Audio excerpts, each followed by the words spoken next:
Okay guys, this is going to be the second part of how to put a push button start in your lawnmower. I hope you guys like it. We're just going to resume right where we left off. Alright, so I just put on like a half-inch step bit, and you see we've made a little hole, and now the hole is big enough to house the little button. So now we're going to put in the 1-inch step bit, and then we're just going to go until we see some nice progress and that will fit in from the other side. So let's do that. Alright guys, so I drilled out the hole, and I drilled up about halfway. So, no, probably more than halfway because that's a 1-inch, but you know, depending on what side switch you are, I really can't tell you, but you see, we got that going. So now, we're just gonna put this in. Oh, we got a good focus. So, I'll kind of show you how to put it in. So, I pulled these off last time, or you know, before we started this.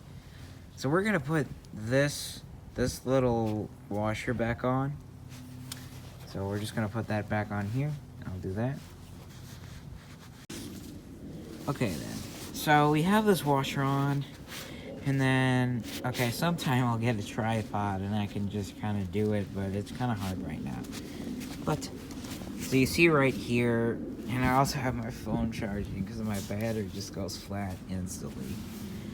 But, you put this washer on, and then you put it in until you see, let's see, just about that much threads, which it does need to be specific, and then you're going to put that black thing on there, and then you put that in, and then when it's tight, so you might have to back that washer off a couple times, and then until it's tight, then you should be good.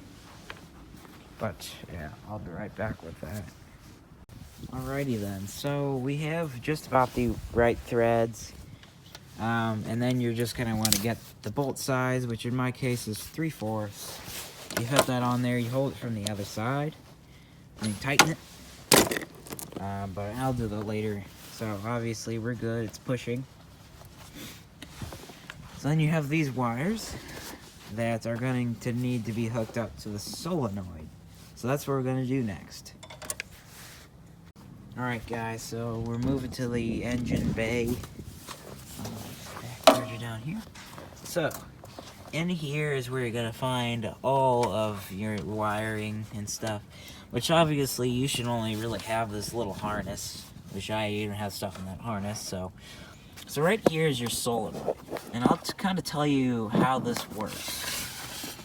So right here, with the little red cap on it, is where the power's coming in, and you see all these wires, that's me. So you're not going to have any of that, because I added modifications. So that's always hot. So what we're gonna do is we're gonna tie this blue wire into that. So then the switch is now hot. And then, so this other one, sorry about that guys, my phone storage ran out right at the last minute. And my battery. So, right here is the solenoid, and as I was trying to say, this goes to the starter. So you see this red wire just goes right to that post. And basically, we need to find out which of these is sending in a 12-volt signal. So basically, from this switch right here, so from this switch, whenever you move it to this position, it basically, through one of these wires, sends a 12-volt signal to one of these.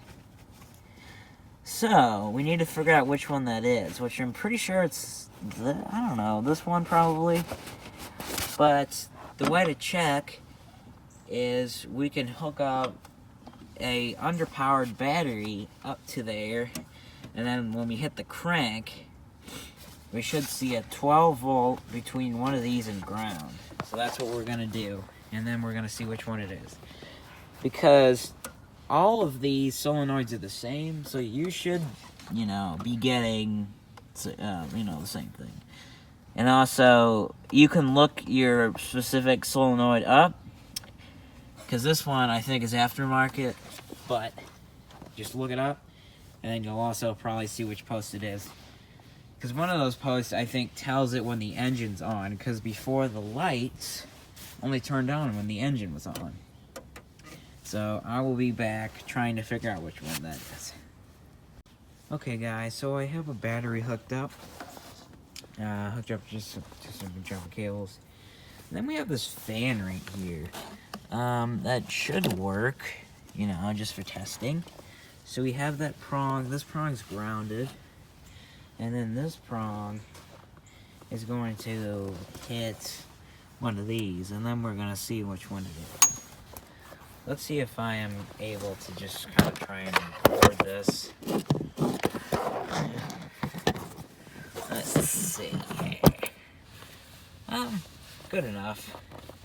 I know you're probably not going to be able to see everything, but I want to at least get something on camera that I'm actually doing so it doesn't look like I'm just faking it. But let's hook it up to this, the one that I'm kind of suspecting is it.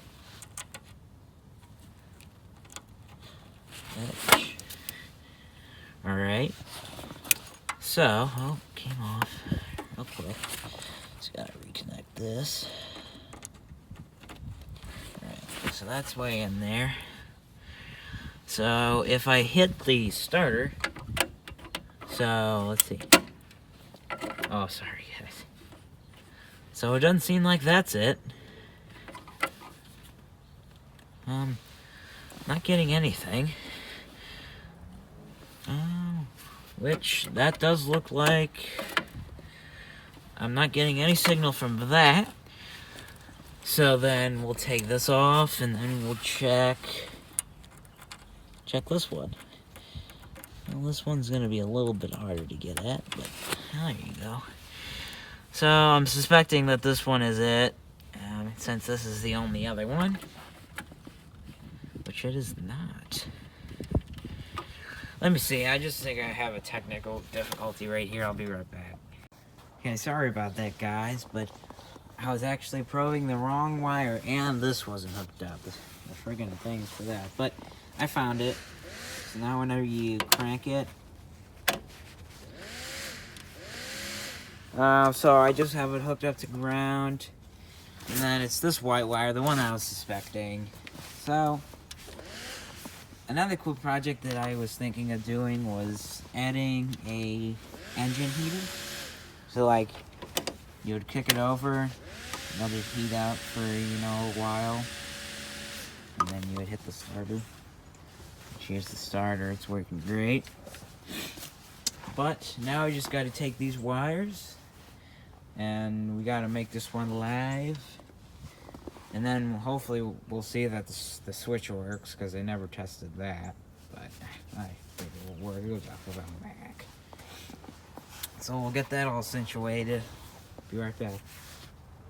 Alright guys, we did eventually get it to work. There was just, there was just a background or something, but I did eventually get it to work with the button, which I'm sorry I have to hook it up to my inverter in the back, but if you press this,